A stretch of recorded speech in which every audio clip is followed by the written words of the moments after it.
어떤 할아버지가 수술을 하기 위해서 수술대에서 기다리고 있었습니다. 그런데 이분이 굳이 자기 외과 의사인 자기 아들이 이 수술을 집도해야 된다고 그렇게 신신당부를 하는 거예요. 그래서 아들이 왔고 마취에 들어가기 직전에 의사 아들에게 할 말이 있다는 겁니다. 아들이 물었습니다. 예, 아버지, 무슨 말씀이신데요? 걱정하지 말고 최선을 다해라. 그러면서 다만 한 가지 명심해야 될 게 있다고 말하는 거예요. 말씀하시라고 했더니 할아버지가 이렇게 말했습니다. 혹시라도 말이다, 수술이 잘 안 돼서 나한테 무슨 일이 생기면 말이다, 너희 엄마는 너희 집에 가서 살아야 될 거다.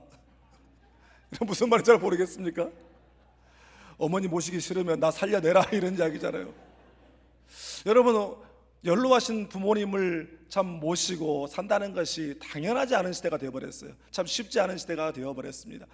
여러분, 부모님이나 아니면 누구라도 죽음을 앞에 두고 자손들이나 또 사랑하는 사람에게 유언을 남긴다고 한다면 그가 떠난 후에도 그들이 꼭 지키며 살았으면 하는 신신당부하는 그런 유언을 남기게 될 것입니다. 오늘 우리 예수님께서 십자가를 지시기 위해서 예루살렘에 오르신 종려주일인데, 왜 종려주일이라고 하냐면 예수님께서 예루살렘에 입성하실 때 유대인들이 저마다 손에 종려나무가지, 야자나무가지를 들고 흔들며 환영했다라고 해서 종려주일이라고 합니다. 이것은 유대인들의 민족주의 전통인데요, 민족의 영웅이나 새 왕이 나타났을 때에 그를 환영하기 위해서 존경과 또 환영의 의미로 이 종려나무가지를 흔들었다고 합니다. 우리 예수님께서도 유언을 남기셨죠. 저마다 예수님의 유언이 어떤 것이냐에 대해서 십자가 위에서 하셨던 그 7마디의 말씀 가상 7언이 예수님의 마지막 유언이다 라고 말하는 분도 있고, 또 어떤 분들은 아니다, 예수님께서 부활하셨다가 이 땅에 계시고 이제 승천하시면서 제자들에게 주셨던 모든 민족을 제자 삼으라고 했던 그 지상명령이 유언이다 라고 말하는 분들도 있습니다. 그런데 일반적으로 요한복음 13장부터 16장을 학자들은 예수님의 고별설교라고 말합니다. 고별설교라고 말하면 바로 그것이 예수님의 유언이 되겠죠. 그 고별설교는 예수님의 3가지 유언을 담고 있어요. 첫째로 서로 사랑하라, 둘째로 성령의 증언을 따라 내 증인이 되라, 그리고 셋째로 내가 세상을 이기었으니 평안하고 담대하라 라고 하는 이 말씀입니다. 여러분, 종려주일을 맞이하여 예수님께서 우리에게 남겨주신 이 유언의 말씀을 다시 한번 우리의 마음 가운데 새기고 순종할 수 있기를 주님의 이름으로 축복합니다. 오늘 말씀은요, 여호수아서 말씀을 우리 다음 세대부 컨셉 예배와 함께 우리가 시작해서 이렇게 나누었는데 오늘 이제 마지막입니다. 오늘 말씀은 여호수아가 이제 연로했어요. 나이가 많이 들었는데 이스라엘의 지도자들을 한 자리에 모아놓고 그들에게 했던 고별설교, 곧 유언입니다. 이제 여호수아가 자기의 죽을 날이 가까웠다라고 하는 사실을 직감해요. 그래서 이스라엘의 지도자들을 모아놓고 이스라엘이 하나님 앞에서 신앙 공동체를 유지하게 하기 위해서 신신당부하는 그런 유언을 그들에게 남깁니다. 본문에서 말하는 여호수아의 유언의 핵심이 있어요. 사실 23장에 나타나는 여호수아의 유언들에 대해서 설교자들마다 이렇게 이야기합니다. 하나님 말씀에 순종해라, 그리고 이방신 섬기지 마라, 하나님 가까이 해라, 하나님 사랑해라, 이방 민족과 혼인하지 말라, 이런 말들을 남겼다라고 이야기하는데, 제가 그 말씀을 묵상하면서 그러면 핵심이 뭘까? 무슨 말씀을 한마디로 하고 싶었을까? 바로 8절에 그 핵심이 나와 있더라고요. 우리 본문 8절 말씀을 함께 읽겠습니다.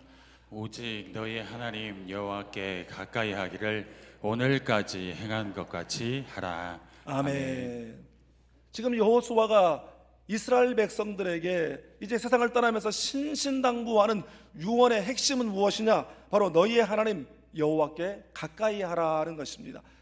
이것을 옛날 개역 한글 성경에서는요, 너희 하나님 여호와를 친근히 하라 이렇게 번역했어요. 가까이 하다, 친근히 하다 이렇게 번역한 그 원어가 뭔가 하고 봤더니 히브리어 다바크라고 하는 말을 썼더라고요. 이 다바크라고 하는 말은 달라붙다, 딱 붙어있다, 요새 젊은 사람들 표현대로 하면 착붙, 이게 바로 다바크라고 하는 단어입니다. 그러니까 여호수아가 이스라엘 백성들에게 신신당부하고 싶은 말은 하나님께 딱 붙어 있어라, 바로 이 말씀이었습니다. 여호수아는 하나님께 딱 붙어 있음에 축복과 능력을 그 누구보다도 잘 알고 있는 사람이었어요. 이스라엘 백성들을 출애굽하여 구원하신 이도 하나님이시고, 홍해를 건너게 하신 이도 하나님이시고, 40년 광야길을 지나는 동안 먹이시고 돌보시고 인도하신 분도 하나님이시고, 가나안 이방 족속들과 싸워 이기게 하시고 그 땅을 차지하게 하신 분도 하나님이신 줄 믿습니다. 그렇기 때문에 하나님 떠나서는 살 수 없고, 하나님 떠나서는 그것들을 지킬 수도 없고, 하나님 떠나서는 존재할 수 없다라고 하는 사실을 너무나도 잘 알고 있었어요. 그래서 여호수아가 내가 여러분들에게 한마디만 한다면 하나님께 딱 붙어 사십시오, 그 유언을 남긴 것입니다. 여호수아가 믿음의 후대들에게 남기는 그 유언의 말씀을 통해서 하나님께 붙어있는 인생이 되기 위하여 어떻게 해야 되는지를 알고 우리가 행함으로 여호수아가 인생을 사는 동안 누렸던 형통과 승리와 평안을 누리며 살아가는 우리 모두가 다 될 수 있기를 주님의 이름으로 축복합니다. 먼저 오늘 보면 6절 말씀을 함께 읽겠습니다. 그러므로 너희는 크게 힘써 모세의 율법책에 기록된 것을 다 지켜 행하라. 그것을 떠나 우로나 좌로나 치우치지 말라. 아멘. 아멘. 여러분, 하나님께 딱 붙어있는 삶의 가장 첫 번째 권면이자 원리는 무엇이냐면 그분의 말씀을 따라 사는 것이에요. 여기 보면 모세의 율법책에 기록된 것들을 다 지켜 행하라. 모세의 율법책이라고 하는 말은 모세오경을 말하죠. 구약의 맨 처음 나오는 창세기, 출애굽기, 레위기, 민수기, 신명기, 이 5권을 하나님이 모세를 통해서 기록하게 하셨다라고 해서 모세오경이라고 하는 별명이 붙은 거죠. 사실 성경에 그렇게 기록한 건 아니고, 그래서 토라라고 부르는데, 여기서 말씀하는 모세의 율법책에 기록된 것, 이것이 1차적으로는 모세의 오경을 말하는 것이지만 이것은 하나님의 말씀에 대한 총칭이죠. 그러니까 율법을 다 지켜 행하라 라고 하는 이 말씀은 하나님의 말씀을 따라 살아라, 이런 뜻이죠. 여호수아가 유언으로 남기는 이 말씀은 모세가 죽고 난 다음 하나님이 맨 처음 여호수아를 그의 후계 지도자로 세우실 때 주셨던 말씀 그대로예요. 여호수아가 죽은 뒤에 이스라엘의 왕정시대가 오기까지 그 400년의 기간을 사사시대라고 부릅니다. 그런데 그 사사시대가 어떤 시대였냐, 그걸 단적으로 보여주는 말씀이 있는데 사사기의 마지막 장 마지막 절입니다. 그때 이스라엘의 왕이 없으므로 사람이 각기 자기의 소견에 옳은 대로 행하였더라. 여러분, 이 한마디로 말해서 행동에, 삶에, 사람들의 삶에 절대 기준이 없었다라고 하는 것이에요. 절대 기준이 없이 저마다 자기 기준으로 자기가 원하는 대로 살았기 때문에 그 시대는 대혼란의 시대일 수밖에 없는 것이죠. 여러분, 이것은 오늘날도 마찬가지예요. 오늘날 우리가 살아가는 이 시대를 포스트 모더니즘 시대라고 합니다. 그런데 포스트 모더니즘 시대의 여러 특징 중에 대표적인 특징이 뭐냐면 바로 다원주의입니다. 다원주의를 한마디로 말하면 진리의 상대화된 시대, 절대적 진리가 없는 시대, 아니 절대적 진리가 없는 것이 아니라 절대적 진리를 인정하지 않는 그런 시대를 바로 다원주의 시대라고 말합니다. 그래서 저마다 자기가 다 옳다고 그래요. 아니, 옳은 것을 떠나서 자기가 원하는 것을 자기 마음대로 할 수 있다라고 생각하는 시대가 이 시대입니다. 바로 그러한 시대는 방종이고 혼란이고 재앙이 될 수밖에 없는 것이죠. 하나님의 말씀의 레일을 벗어나서 탈선해버린 그 대표적인 예가 사울이에요. 사울왕. 여러분 아시다시피 사울왕은 이스라엘의 초대 왕이라고 하는 영예를 누린 사람이잖아요. 처음 이 사울이 왕으로 세워질 때 그 모습을 한번 생각해 보십시오. 그 사람은 외모가 참 멋진 사람이었어요. 키도 크고 얼굴도 뭐 준수하고, 그 다음에 아버지의 말씀에 순종자라고, 또 겸손하기까지 하고, 또 왕이 된 다음에는 자기에게 주어진 사명 앞에 성실한 사람이었어요. 왕으로서 많은 업적도 남겼고요. 그런데 사울에 대해서 그의 인생을 평가할 때 그는 어떤 인생을 살았는가, 결론을 말하라고 한다면 그는 실패한 인생을 살고 말았습니다. 왜 그랬습니까? 하나님의 말씀을 무시했기 때문이었어요. 잘 아시는 대로 사무엘상 13장에 블레셋과의 전투를 앞두고 이제 와야 할 제사장 사무엘이 오는 것이 더디자 서로 이제 적들은 그들 앞에 계속해서 위협하고 있고, 자기 이스라엘 군사들은 하나둘씩 두려워서 빠져나가고 있는 상황 가운데 조급한 나머지 제사장이 드려야 할 제사를 사울 왕이 자기 손으로 드려버리고 말았어요. 여러분, 이게 무슨 말이냐? 말씀이 정한 선을 넘어버렸다 이야기입니다. 다시 말해서 자기가 왕이기 때문에 무슨 일이든지 할 수 있다라고 생각한 거예요. 결국 하나님의 말씀을 무시한 거죠. 그런데 저는 말씀을 묵상하면서 참 재미있는 사실 하나 발견했는데, 사무엘상 13장에서 하나님 말씀에 불순종해서 블레셋과 싸웠는데 결과는 블레셋을 이기는 승리였어요. 그 뒤에 보면 사무엘상 15장에 아말렉과 전쟁해요. 하나님이 아말렉을 진멸하라 그랬는데 이번에도 사울이 불순종하여 자기 눈에 좋아 보이는 것들을 살려두었잖아요. 그런데도 그 싸움의 결과는 승리였습니다.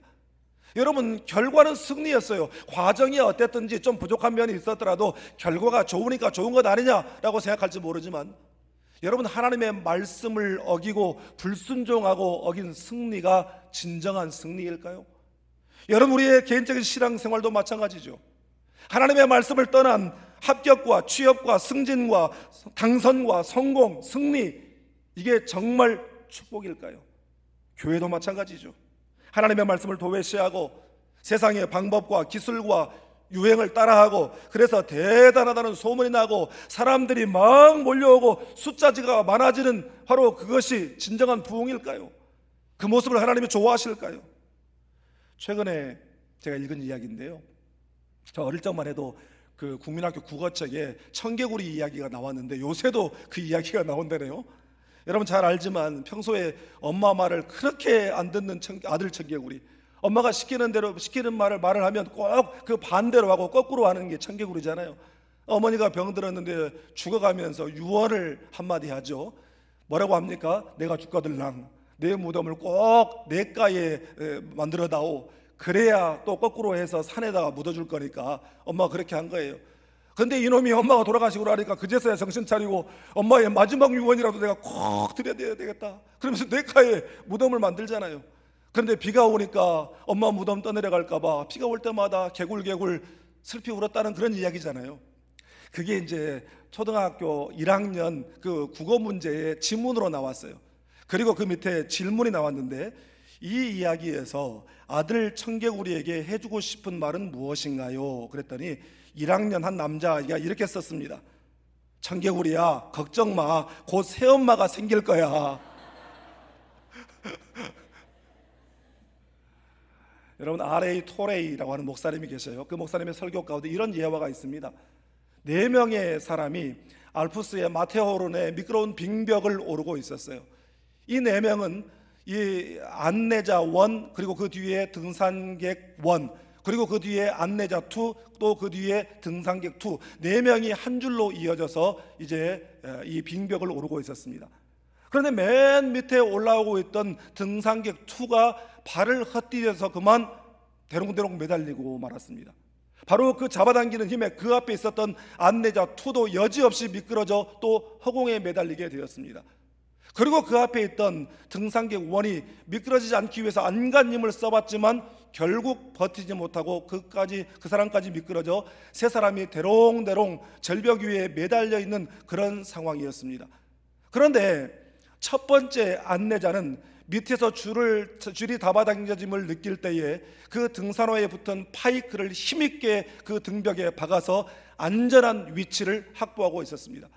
지금 세 사람이 그 위험한 상황 가운데 대롱대롱 매달려 있었지만 그들 모두는 안전했습니다. 왜냐하면 첫 번째 안전한 그 근거를 확보하고 있었던 그 사람에게 한 줄로 이어져 있었기 때문이었습니다. 결국 첫 번째 사람이 고군분투하고 정말 안간 힘을 다하여 두 번째 사람을 끌어올렸고, 그 다음에 두 사람이 힘을 합하여 세 번째 사람을 끌어올리고 네 번째 사람까지 끌어올려서 안전하게 등반을 마쳤다라고 하는 이야기입니다. 여러분, 마찬가지로 우리가 예수님에게 연결되어 있으면 그 어떤 상황이 우리 가운데 있다고 할지라도 주님의 능력을 힘입을 수 있고 그분의 은혜를 누릴 수 있게 되는 줄 믿습니다. 바로 말씀이 예수님과 우리를 연결하는 생명줄이요 생명의 끈인 것입니다. 제가 어떤 도서관에 갔더니 이런 말이 붙어 있더라고요.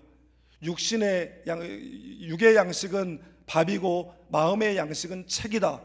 제가 그 말을 보고 이 사람들이 중요한 말 하나를 빠뜨렸는데, 육의 양식은 밥이고 마음의 양식은 책이고 영혼의 양식은 하나님의 말씀인 줄 믿습니다. 하나님의 말씀을 먹어야 되는 것이에요. 여러분, 날마다 우리가 하나님의 말씀을 읽고 묵상하고 되새김질하고 그 말씀을 정말 내 마음 가운데 새기고 삶의 실천함으로 말미암아 매일매일 영혼의 양식을 먹고 영혼의 식사를 하며 강건함을 누리며 살아가는 우리 모두가 될 수 있기를 주님의 이름으로 축복합니다. 다음으로 본문 11절 말씀을 함께 읽겠습니다. 그러므로 스스로 조심하여 너희 하나님 여호와를 사랑하라. 아멘. 아멘. 하나님께 딱 붙어있는 삶의 또 하나의 권면이죠. 또 하나의 원리는 스스로 조심하여 하나님을 사랑하라입니다. 여러분, 말이 좀 이상하죠. 그냥 하나님을 사랑하라 하면 될 것 같다가 왜 스스로 조심하여 하나님을 사랑하라 이렇게 복잡하게 말하고 있을까요?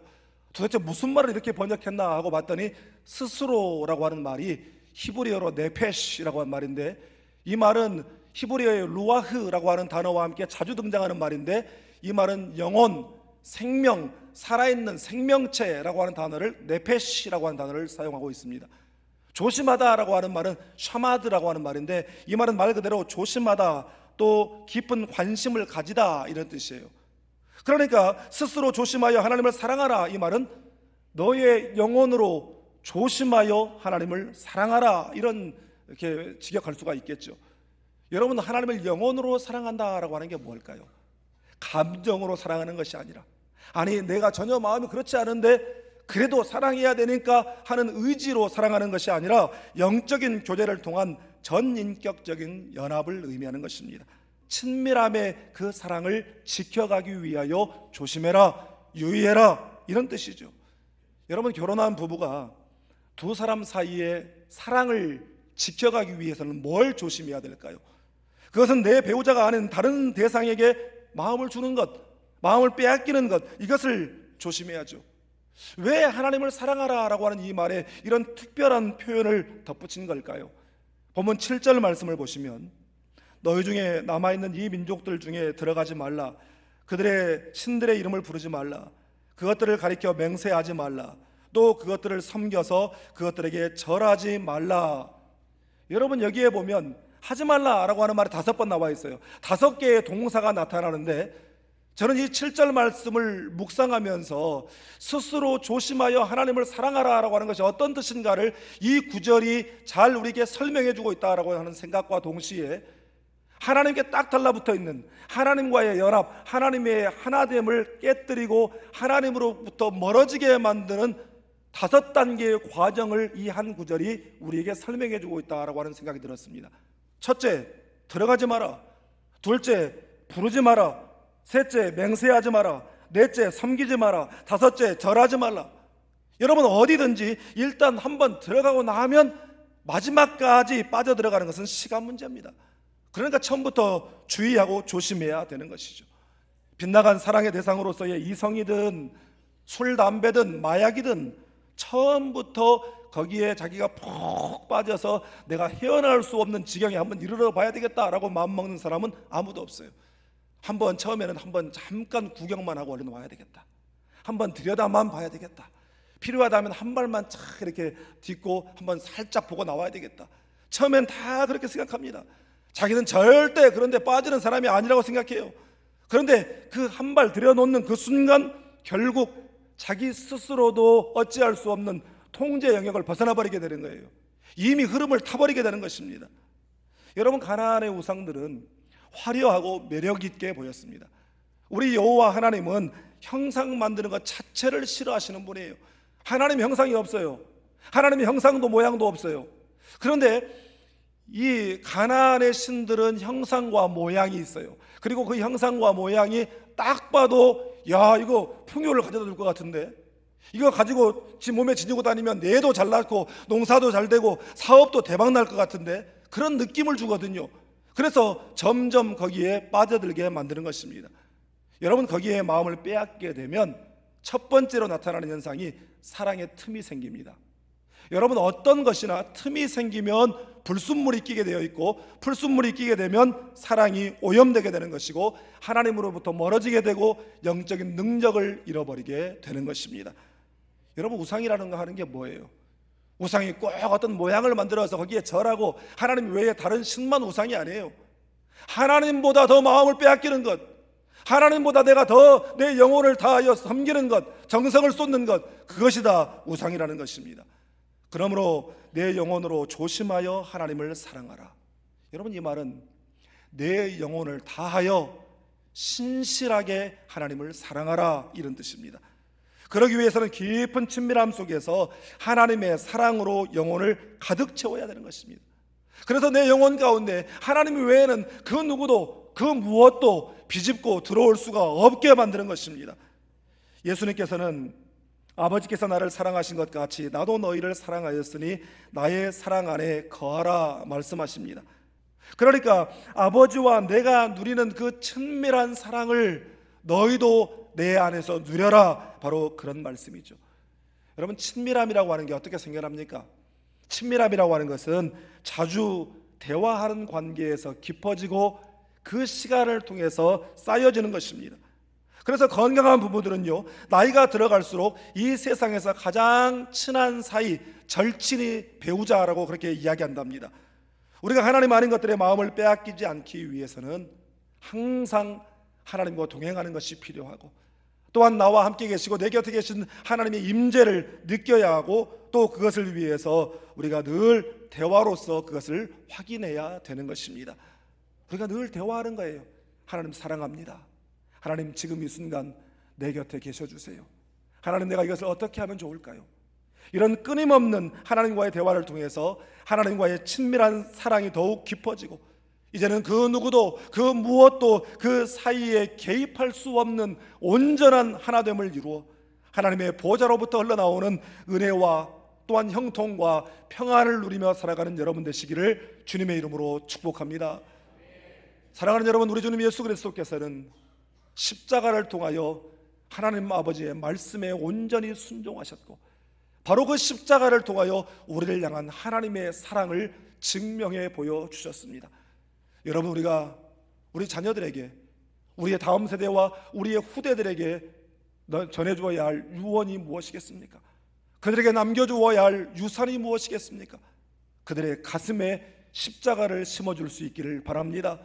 우리가 먼저 십자가의 희생과 사랑과 용서와 화해와 평안을 우리가 실천함으로 십자가 유산을 남기는 우리 모두가 다 될 수 있기를 주님의 이름으로 축복합니다.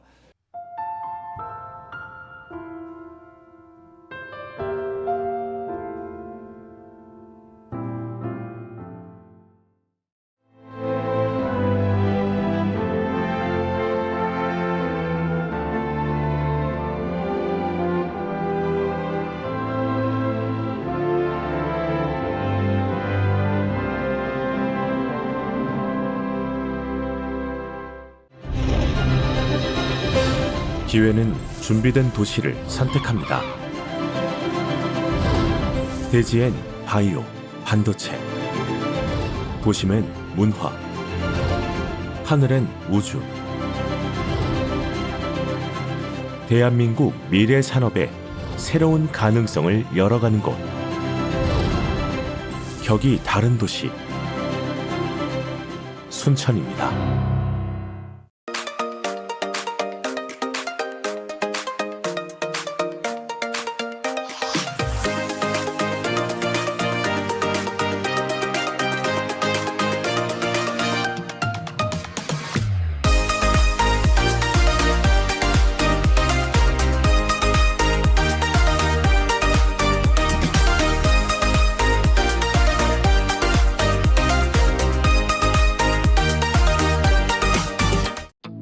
다양한 봄 향기가 불어옵니다. 맛있는 차가 어떤 거냐면 말이지, 안개가 가득한 산속에서 정성으로 길러냈다는 사실.